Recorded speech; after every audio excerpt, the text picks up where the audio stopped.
Tube Tamil cinema news.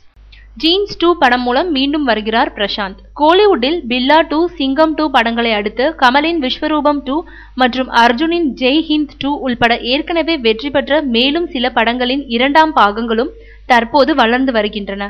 இந்த நிலையில் ஷங்கர் இயக்கத்தில் பிரசாந்த் இரட்டை வேடங்களில் நடித்த ஜீன்ஸ் படத்தின் இரண்டாம் பாகமும் தயாராகிறதாம். ஆனால் இந்த டைட்டிலை ஷங்கர் தரப்பில் பதிவு செய்யவில்லை.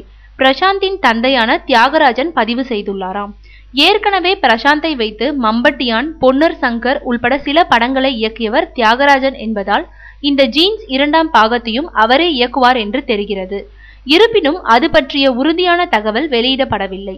மேலும் இதன் முதல் பாகத்தில் பிரசாந்துக்கு ஜோடியாக ஐஸ்வர்யா ராய் நடித்திருந்தார்.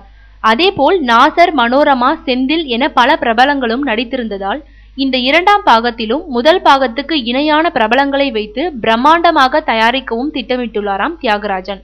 சமீப காலமாக சரியான பட வாய்ப்புகள் இல்லாமல் இருக்கும் பிரசாந்த் இந்த படத்தின் மூலம் விட்ட மார்க்கெட்டை கைப்பற்றும் முயற்சியாக ஜீன்ஸ் பிரசாந்தை நினைவுபடுத்தும் வகையில் தனது உடல் எடையை குறைத்து வருகிறாராம்.